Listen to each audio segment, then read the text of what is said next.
Hello friends, स्वागत है आप सभी को। जैसे कि हम सभी आज क्लास 5 का अध्याय 1 चैप्टर पढ़ेंगे पर्यावरण और विज्ञान का, जिसमें एक चैप्टर में दिया है पटना से नाथुला की यात्रा। पटना से नाथुला की यात्रा के बारे में हम लोग पढ़ेंगे। देखिए, इसमें लिखा है 8 नवंबर 2010 की ठंड भरी काली रात। ठंड से कांपते ठिठुरते लोग पटना जंक्शन पर मित्रों के साथ रेलगाड़ी की प्रतीक्षा। गंतव्य सिक्किम की राजधानी गंगटोक। अपने स्मारकों, सांस्कृतिक धरोहरों एवं विभिन्न परिवेश की पहचान और उनके संरक्षण को जानने की लालसा। न्यू जलपाईगुड़ी रेलवे स्टेशन पर अगली सुबह उतरे। पहला पड़ाव था सिक्किम। उनका पहला पड़ाव क्या था? सिक्किम था, जो सिक्किम जाने के मार्ग में स्थित दार्जिलिंग पश्चिम बंगाल राज्य का सुंदर पर्वतीय स्थल है। हरी भरी घाटियाँ और दूर दूर तक दर्शनीय हिमालयी पर्वत श्रृंखलाएँ। जैसे जैसे हम न्यू जलपाईगुड़ी से दार्जिलिंग की पहाड़ियाँ चढ़ते गए, वैसे वैसे ठंड बढ़ती गई और स्वेटर पर जैकेट भी डालना पड़ा। टाइगर हिल पर खड़े होकर सुबह सुबह सालों भर बर्फ से ढकी रहने वाली कंचनजंगा की सतरंगी और बदलती चोटी को देखना बड़ा ही अद्भुत था। जो कंचनजंगा की जो चोटी थी, वह उस पर सतरंगी बड़ा ही सुंदर तथा बर्फ़ों से वह ढकी हुई थी, जिसको देखकर बड़ा ही अच्छा लगता था और देखने में बड़ा ही अद्भुत था। कंचनजंगा की इस खूबसूरती को दार्जिलिंग और सिक्किम के पूरे 12 दिवसीय प्रवास में जी भरकर देखने के बाद भी मन नहीं भरा। चलिए आगे इसमें क्वेश्चन दिए हैं, किन दो राजधानियों की बात की लेख में की गई है। और आगे दिए हैं, सुबह के समय बर्फ़ से ढकी कंचनजंगा की चोटी कैसी दिखती थी। तो इसमें 6 क्वेश्चन हैं, आप देख सकते हैं। इसको पढ़ने के बाद इस सभी क्वेश्चन को हम जानेंगे। चलिए यहाँ हम पढ़ते हैं। पहले हम लोगों ने दार्जिलिंग में घूमने का आनंद यहाँ के अनेक आकर्षक स्थलों को देखकर उठाया। यहाँ दार्जिलिंग का चाय बागान और चिड़ियाघर ने लुभाया। वही नेचुरल हिस्ट्री म्यूजियम, जिसको हिंदी में अजायब घर कहते हैं, अजायब घर, जिसमें बहुत से संसार की वस्तुओं को एकत्रित करके और लोगों को उसको मनोरंजन के लिए दिखाया जाता है, उसको क्या बोलते हैं? अजायब घर। लॉयड बॉटनिकल गार्डन और जूलॉजिकल पार्क में क्रमशः पशु पक्षी, तितलियाँ, हिमालयी जीव जंतुओं ने विशेष रूप से हम लोगों के मन को मोह लिया। जूलॉजिकल पार्क व कुछ अन्य जगहों में हमने याक नामक एक पशु को देखा। उसके शरीर पर लंबे लंबे बाल थे। याक के शरीर पर क्या थे? लंबे लंबे बाल थे, जो वह ठंडी इलाकों में ज़्यादा पाए जाते हैं। स्थानीय लोगों का कहना था कि सिक्किम में भी यह पाए जाते हैं। बहुत ठंडे इलाके में शरीर के लंबे बालों की वजह से याक के यहाँ रहना संभव होता है। यानी याक के जो सर पे जो बाल होते हैं, वह ठंडी से उसे, यानी कड़ाके की ठंड से बचाने के उसे काम करते हैं। ठीक है। यहाँ प्रश्न है कि ठंडे इलाके के जंतुओं के शरीर पर बड़े बड़े बाल क्यों पाए जाते हैं। फिर यहाँ पे दिया है कि रोपवे पर सवार होकर बादलों के बीच से गुजरते हुए चाय बागान को देखना बड़ा आनंददायक रहा। रोपवे क्या है? रोपवे एक पहाड़ी इलाकों में प्रयोग किया जाता है, जहाँ रोड बनाना आसान नहीं होता है। ऐसी स्थानों में इसका उपयोग किया जाता है। इसी के सहारे पर्यटकों को धार्मिक स्थलों तथा पर्वतीय स्थलों पर घुमाया जाता है। ठीक है, जिसे रोपवे कहा जाता है। हमारे मैदानी इलाकों में बादल हमसे दूर बहुत ऊपर दिखाई पड़ते हैं, परंतु यहाँ पर हम सभी बादलों के बीच थे और घाटियाँ बादलों से भरी थी। कभी कभी चाय बागानों में हमसे नीचे भी बादल दिख रहे थे। यहाँ से हम हिमालय पर्वतारोहण संस्थान के लिए रवाना हो गए। पर्वतारोहियों के लिए चिड़ियाघर के नज़दीक हिमालय पर्वतारोहण संस्थान है। यहाँ भारत के गौरव तेंजिंग नोर्गे की आदमकद मूर्ति लगी है। यहाँ का एवरेस्ट म्यूजियम एक रोमांचक यादगार है। यहीं मुझे तेंजिंग नोर्गे के बारे में कुछ जानकारी मिली, जो इस प्रकार है। पर्वतारोहियों के साथ तेंजिंग 20 साल की उम्र से ही कुली के रूप में जा रहे थे। तेंजिंग यूँ तो भारत के मूल निवासी बन गए थे, मगर उनका जन्म तिब्बत में हुआ था। जो तेंजिंग थे वो भारत के मूल निवासी बन गए थे, मगर उनका जो जन्म हुआ था वह कहाँ हुआ था? तिब्बत में हुआ था। तिब्बत में उनका जन्म हुआ था और बचपन के दिन उन्होंने नेपाल में बिताए थे। तेंजिंग नोर्गे ने बचपन का जो दिन बिताए थे वह कहाँ बिताए थे? नेपाल में बिताए थे। वैसे तो उन्हें बिल्कुल भी पढ़ना लिखना नहीं आता था, मगर देश विदेश के पर्वतारोहियों के साथ वे कई भाषाओं की बातचीत कर लेते थे। वे तुरंत सबसे दोस्ती भी कर लेते थे। 1947 में एक पर्वतारोही दल के साथ जाते समय अपने एक साथी वोगडी नोरबू, जो पहाड़ से गिरकर गंभीर रूप से घायल हो गए थे, को पीठ पर लादकर कई मील चलकर अस्पताल ले गए और इस प्रकार वोगडी को बचाया।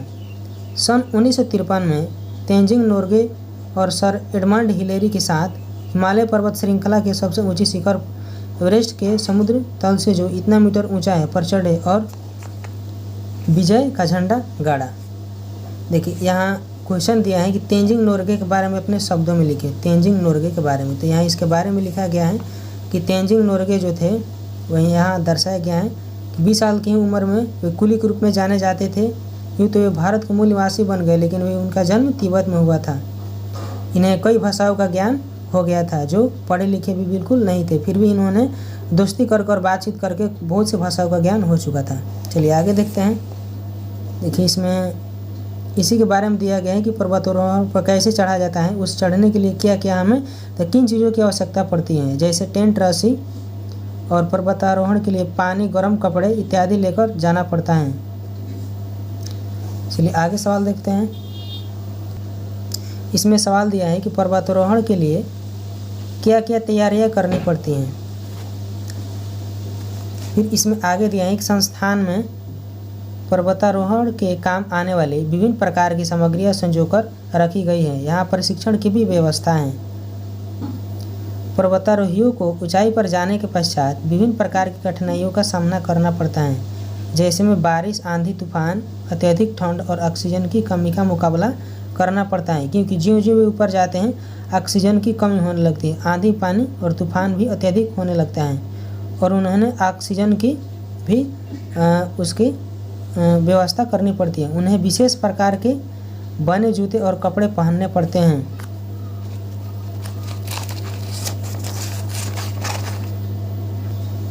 और ऑक्सीजन के सिलेंडर भी ले जाने पड़ते हैं ताकि उन्हें भरपूर मात्रा में ऑक्सीजन मिल सके। देखिए यहाँ पे क्वेश्चन में दिए गए पिछले पृष्ठ पर 2 जाने माने पर्वतारोहियों के चित्र दर्शाए गए हैं। ये आपको क्या क्या पहने दिखाई पड़ रहे हैं, तो ये इसके पढ़ने के बाद हम इस प्रश्न पर ध्यान देंगे। देखिए इसमें लिखा है उन्हें ऐसे कपड़ों की क्यों ज़रूरत पड़ती है।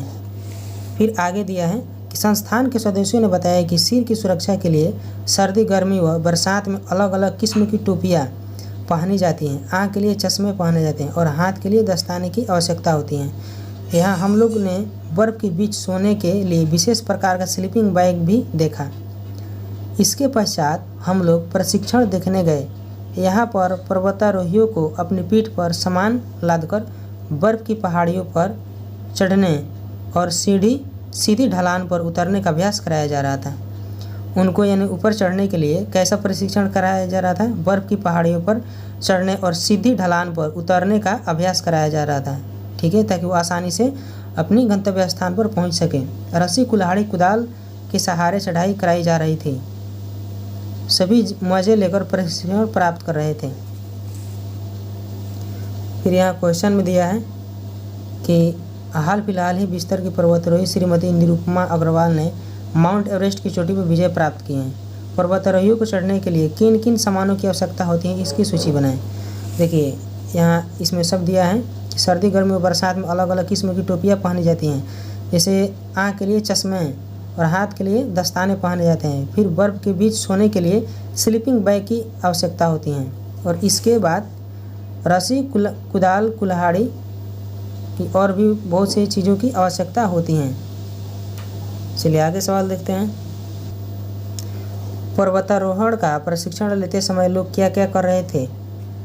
इसमें आगे दिए हैं कि दार्जिलिंग की यात्रा के पश्चात हमने अपने अगले पड़ाव गंगटोक के लिए प्रस्थान की। गंगटोक समुद्र तल से लगभग 6000 फीट की ऊंचाई पर स्थित सिक्किम राज्य की राजधानी है। यह पहाड़ों के ढलानों पर विभिन्न स्तरों को काटकर बसाया गया है शहर है। ऊपर नीची ढलानों पर बनी सड़कें और उस पर बिना हॉर्न बजाती कतार से चलती गाड़ियाँ।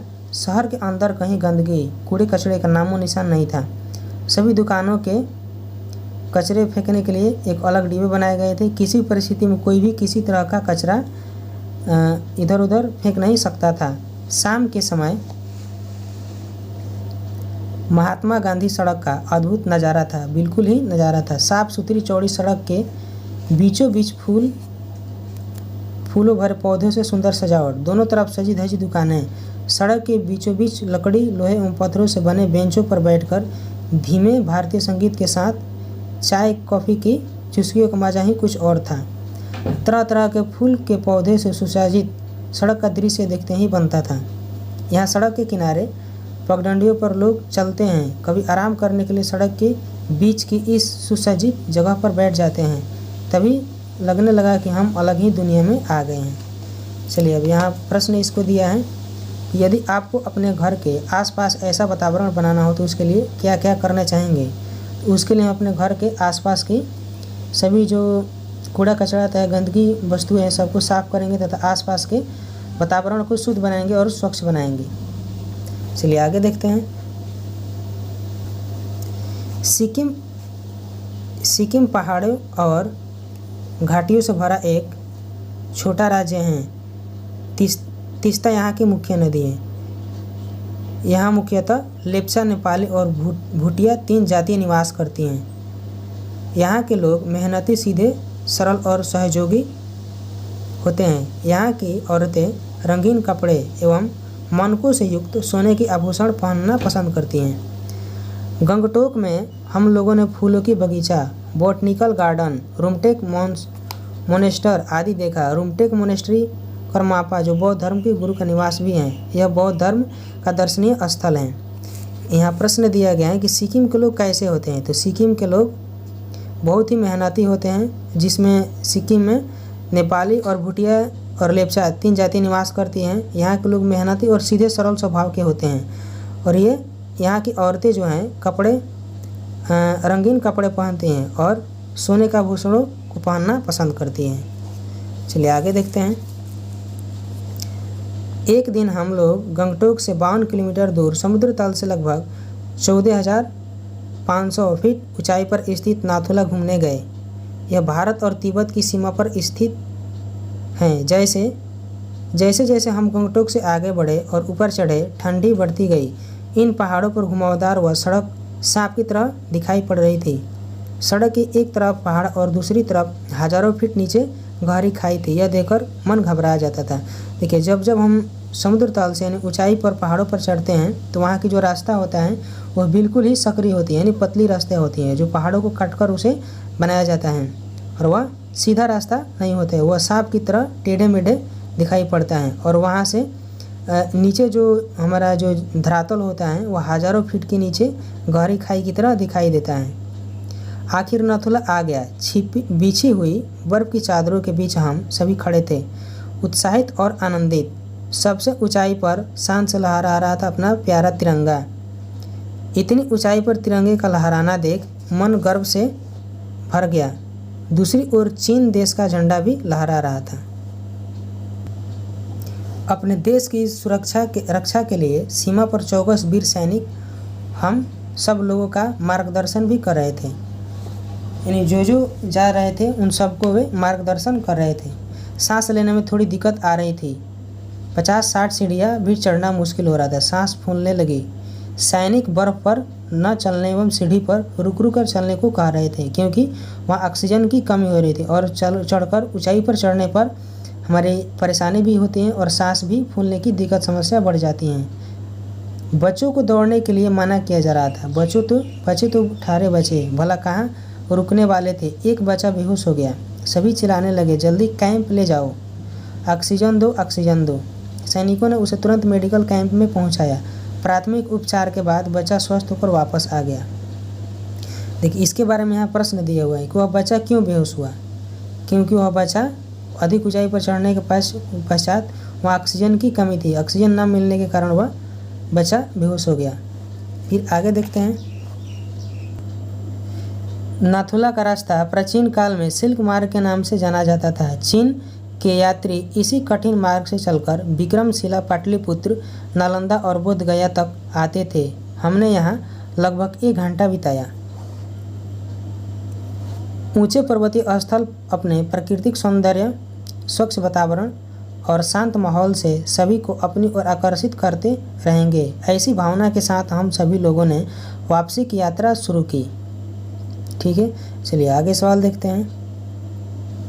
देखिए इसके बाद इसमें सवाल दिया गया, अपने गांव या शहर की सड़क की तुलना गंगटोक के महात्मा गांधी से मार्ग से कीजिए और लिखिए, जैसे मेरे गांव की सड़क पर बैठने के लिए कुर्सियां नहीं बनी, महात्मा गांधी मार्ग पर कुर्सियां बनी। इन दोनों के बीच हमें अंतर बताना है कि जो महात्मा गांधी मार्ग पर जो सीढ़ियाँ है और जो उनके बीचों बीच फूल हैं, वह जो सुंदरता का सूचक है, वह हमारे गांव में उसके प्रति कैसा है, कैसा व्यवहार है हमारे सड़कों के आसपास। ठीक है, चलिए इसको प्रश्न के माध्यम से इसे समझते हैं, उत्तर के माध्यम से। प्रश्न 1 में दिए हैं, किन दो राजधानियों की बात लेख में की गई है। तो चलिए इसको हम समझते हैं। देखिए पहला है, पटना और गंगटोक की बात इस लेख में की गई है। दूसरा प्रश्न है कि सुबह के समय बर्फ से ढकी कंचनजंगा की चोटी कैसी दिखती है। तो सुबह के समय बर्फ से ढकी कंचनजंगा की चोटी सतरंगी तथा बड़ी ही अद्भुत दिखती हैं। कंचनजंगा की चोटी पर बर्फ क्यों जमी रहती है। तो कंचनजंगा की चोटी काफ़ी ऊंचाई पर होने के कारण वहां पर ठंड अधिक पड़ती है, इस कारण कंचनजंगा की चोटी पर बर्फ जमी रहती है। ठीक है, चलिए आगे सवाल दिया है 4 नंबर में कि आपको सूर्योदय या सूर्यास्त के समय दृश्य कैसा लगता है, लिखिए। सूर्योदय या सूर्यास्त के समय का दृश्य बड़ा ही अद्भुत तथा मनमोहक लगता है। कंचनजंगा की इस खूबसूरती को दार्जिलिंग और सिक्किम के पूरे 12 दिवसीय प्रवास में जी भरकर देखने के बाद भी मन नहीं भरता है। ऐसी इनकी सुंदरता लगता है देखने में। ठीक है, 5 नंबर प्रश्न में दिया है कि हिमालय पर्वत के कुछ अन्य चोटियों के नाम पता करके लिखिए। तो हिमालय पर्वत के कुछ अन्य चोटी इस प्रकार हैं, जैसे माउंट एवरेस्ट, नंदा देवी, अन्नपूर्णा, मकालू और धौलगिरी, नंगा पर्वत इत्यादि। 6 नंबर में दिया है कि भारत के कुछ अन्य पर्वतीय स्थलों के नाम पता करके लिखिए। तो भारत के जो पर्वतीय स्थल हैं वह है नैनीताल, मैसूर, कुल्लू मनाली और चंबा। 7 नंबर प्रश्न देखिए, 7 नंबर में दिया है कि ठंडे इलाके के जंतुओं के शरीर पर बड़े बड़े बाल क्यों पाए जाते हैं। तो इसका सही आंसर है, ठंडे इलाकों के जंतुओं के शरीर पर बड़े बड़े बाल इसलिए पाए जाते हैं क्योंकि बड़े बड़े बाल उनके शरीर को गर्म रखते हैं तथा अत्यधिक ठंड से बचाते हैं। ठीक है, चलिए अगला प्रश्न दिया है यहाँ, तेंजिंग नोर्गे के बारे में लिखे, शब्दों में लिखे और यहाँ पर्वतारोहण के लिए क्या क्या तैयारियाँ करनी पड़ती हैं। तो चलिए इसको हम देखते हैं। देखिए तेंजिंग नोर्गे के बारे में यहाँ पर हम लिखे, तेंजिंग नोर्गे का जन्म तिब्बत में हुआ था। वे भारत के मूल निवासी बन गए थे। पर्वतारोहियों के साथ तेंजिंग 20 साल के उम्र में से ही कुली के रूप में जाने जा रहे थे। वैसे तो उन्हें बिल्कुल पढ़ना लिखना नहीं आता था, मगर देश विदेश के पर्वतारोहियों के साथ वे कई भाषाओं में बात कर लेते थे। तेंजिंग नोर्गे और न्यूजीलैंड के सर एडमंड हिलरी दोनों साथ मिलकर 29 मई 1953 को माउंट एवरेस्ट की चोटी पर चढ़ाई करने वाले पहले व्यक्ति बने। देखिए अब यहाँ पर क्वेश्चन दिया है कि पर्वतारोहण के लिए क्या क्या तैयारियाँ करनी पड़ती हैं। तो इसका सही आंसर है कि पर्वतारोहण के लिए टेंट, रस्सी, जरूरी औजार जैसे कुदाल, कुल्हाड़ी, बर्फ़ में सोने के लिए स्लीपिंग बैग, पर्याप्त भोजन, पानी, गर्म कपड़े, दस्ताने, टोपी, कांटेदार जूते इत्यादि अपने साथ ले जाने की तैयारियां करनी पड़ती हैं। ठीक है, 10 नंबर प्रश्न दिया है कि उन्हें ऐसे कपड़ों की ज़रूरत क्यों पड़ती है। तो इसका उत्तर है, पर्वतारोहियों को ऊंचाई पर जाने के लिए उन्हें बारिश, आंधी, तूफान तथा अत्यधिक ठंड इत्यादि का सामना करना पड़ता है, इस कारण उन्हें ऐसे कपड़ों की ज़रूरत पड़ती है। 11 नंबर प्रश्न दिया है कि पर्वतारोहियों को चढ़ने के लिए किन किन सामानों की आवश्यकता होती है, इसकी एक सूची बनाएं। देखिए जब पर्वतारोहियों को चढ़ने की जो सामान, जो वस्तुओं की आवश्यकता होती है वह है स्लीपिंग बैग, एक विशेष प्रकार का सूट जो हमें ठंड से बचा सके और उसे आसानी से चढ़ने में मदद मिले, चश्मा, टोपी और दस्ताने तथा रस्सी, कुदाल, कुल्हाड़ी, कुदाल, गैस, ऑक्सीजन के लिए ज्यों ज्यों हम ऊपर चढ़ते हैं त्यों त्यों ऑक्सीजन की कमी होने लगती है, स्टोव, पर्याप्त भोजन, कांटेदार जूते, विशेष प्रकार के औजार इत्यादि जो हमें पर्वतारोहियों को चढ़ने के लिए आवश्यकता होती हैं। ठीक है, चलिए आगे प्रश्न है कि पर्वतारोहण का प्रशिक्षण लेते समय लोग क्या क्या कर रहे थे। तो पर्वतारोहण का प्रशिक्षण लेते समय उनको अपनी पीठ पर सामान लादकर बर्फ़ की पहाड़ियों पर चढ़ने और सीधी ढलान पर उतरने का अभ्यास कराया जा रहा था। ठीक है। इसके बाद दिया है कि यदि आपको अपने घर के आसपास ऐसा वातावरण बनाना हो तो उसके लिए आप क्या क्या करना चाहेंगे। तो इसका उत्तर है उसके लिए साफ़ सफाई का ध्यान रखेंगे तथा आसपास के कूड़े कचड़े को सफाई कर वातावरण को शुद्ध बनाएंगे तथा शुद्ध ऑक्सीजन और वायु के लिए फूल तथा पेड़ पौधे लगाएंगे। सिक्किम के लोग कैसे होते हैं। तो सिक्किम के लोग मेहनती, सीधे, सरल और सहयोगी होते हैं। यहाँ की औरतें रंगीन कपड़े पहनती हैं एवं मनकों से युक्त सोने के आभूषण पहनना पसंद करती हैं। इनके यहाँ की मुख्य नदी का नाम तीस्ता है। ठीक है। 15 नंबर सवाल दिया है कि वह बच्चा क्यों बेहोश हुआ। अत्यधिक ऊंचाई पर स्थित सीढ़ियों पर चढ़ने के कारण तथा ऑक्सीजन न मिलने के कारण वह बच्चा बेहोश हो गया। ठीक है। आगे प्रश्न दिया है कि भारतीय सीमा पर सैनिकों ने तिरंगा क्यों फहराया होगा। तो इसका आंसर है कि भारतीय सीमा पर सैनिकों ने तिरंगा इसलिए फहराया क्योंकि सीमा के उस अंतिम छोर पर लहराते झंडे को देखकर पता चल सके कि वह क्षेत्र भारत का है तथा उसके बाद अनुमति के बिना दूसरे क्षेत्र में कोई प्रवेश ना कर सके। ठीक है। देखिए आगे प्रश्न में दिया है कि अपने गांव या शहर की सड़क की तुलना गंगटोक के महात्मा गांधी मार्ग से कीजिए और लिखिए जैसे मेरे गांव की सड़क पर बैठने के लिए कुर्सियां नहीं बनी हैं, महात्मा गांधी मार्ग पर सुंदर कुर्सियां बनी हैं। तो इसका सही आंसर है कि मेरे गांव की सड़क पर बैठने के लिए कुर्सियां नहीं बनी हैं। ग्रामीण जीवन में बैठने या विश्राम करने के लिए वृक्ष के नीचे बैठते हैं या विश्राम करते हैं, जबकि महात्मा गांधी मार्ग पर सड़क पर बैठने के लिए उस पर सुंदर सुंदर कुर्सियां लगी रहती हैं तथा सड़क के बीचों बीच भाग में सुंदर सुंदर फूलों की सजावटें लगी रहती हैं। ठीक है। आगे प्रश्न में दिया है कि आपने कभी यात्रा की हो या यात्रा के बारे में भी पढ़ा हो तो उसके बारे में लिखिए। देखिए मैंने अपने बारे में यहाँ पर लिखा है मैंने स्वयं यात्रा गुजरात के लिए किया है जिसमें नेशनल हाईवे मार्ग तथा अन्य सुंदर स्थानों को देखा है, जैसे सड़क के बीचों बीच भाग में सुंदर सुंदर खिले फूल तथा सड़क के आसपास अच्छे शहरों को देखा है जिसमें सुंदरता की एक एक चीज़ें मन को आकर्षित करने वाली होती हैं। यात्रा के समय कई राज्यों से होकर तथा उसकी सुंदरता और प्रकृति को देखकर मन हर समय ऐसे नज़ारे का स्मरण रहना जैसे अद्भुत तीर्थ तथा मंदिर, देवस्थान, सुंदर ताजमहल की झांकी को देखना। यात्रा के समय ऐसी चीज़ें जो मन को अच्छी लगती हैं। ठीक है। तो इस प्रश्न को अपने भी मन से बना कर और भी उत्तर के रूप में सजा कर लिख सकते हैं। जैसे यह प्रश्न में दिया है कि अपने यात्रा के बारे में लिखिए, तो मैंने अपने यात्रा के बारे में अपने मन से लिखा है, तो आप भी अपने यात्रा के बारे में अपने मन से लिख सकते हैं। चलिए यहाँ पर दिया है कि क्या आपने किसी और देश का झंडा देखा है, यदि हाँ तो किस देश का नाम लिखिए और झंडे का चित्र अपनी कॉपी में बनाइए। तो देखिए यह आपका प्रश्न है, आप आसानी से समझ सकते हैं कि आपने किसी देश का झंडा देखा है। आपने किसी भी देश का, जैसे पाकिस्तान हो गया, श्रीलंका हो गया, म्यांमार, चीन जैसे बहुत से ऐसे देश हैं जिसमें हर अलग अलग झंडे जो होते हैं हर देश का, उसका बोला है कि यदि हाँ तो यदि देखे हैं तो हाँ तो किस देश का, उस देश का यहाँ पे नाम लिखना है। जैसे आप चीन का देखें तो चीन के यहाँ पर लिख सकते हैं, पाकिस्तान का देखें तो पाकिस्तान या श्रीलंका का देश का नाम लिखें और झंडे का चित्र अपनी कॉपी में बनाइए और उस देश का जो झंडा है उसका चित्र इस कॉपी में अपने बनाना है उत्तर के रूप में। ठीक है। चलिए आगे सवाल दिए, आप अपनी कक्षा के बच्चों का 4-5 समूह बनाइए। अपनी कक्षा के बच्चों का 4 से 5 समूह उनका बना लीजिए। अपने अपने समूह के लिए झंडा का डिजाइन चार्ट पेपर पर बनाइए। अपने अपने समूह के लिए झंडे का डिजाइन चार्ट पेपर पर बनाइए। झंडा का जो डिजाइन है उसको पेपर पर बनाना है। झंडे का यह डिजाइन आपने क्यों चुना लिखिए, इसके कक्षा में लटकाइए। झंडे का जो यह डिजाइन है आपने क्यों चुना लिखिए, इसे कक्षा में लटकाइए। उसे लिखकर क्या करना है, यहाँ पे कक्षा में लटकाने के लिए बोला, यानी उसको लिखना है और समझना है। ठीक है। चलिए आगे दिया है सवाल कि आपने कभी भी यात्रा की हो, यात्रा के बारे में पढ़ा हो तो उसके बारे में लिखिए। तो इसको मैंने बता दिया है, आप अपनी मर्जी से यहाँ लिख सकते हैं। चलिए यहाँ तक हमारा चैप्टर कंप्लीट हो गया।